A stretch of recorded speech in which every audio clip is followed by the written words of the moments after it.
Welcome to the ZTE Blade channel. Today I will show you how to change screen recording sound settings on the ZTE Blade A36.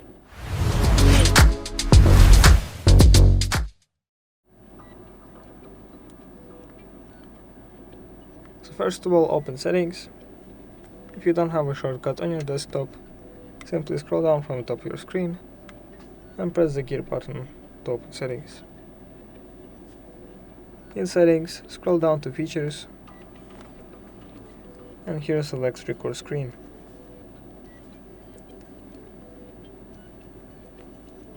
Here we can change sound settings to record our system sounds or mic or not.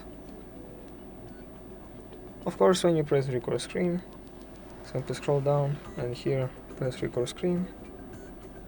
You can also select it here before recording. Thanks for watching, subscribe to the ZTE channel for more videos, leave a like, leave a comment, and goodbye.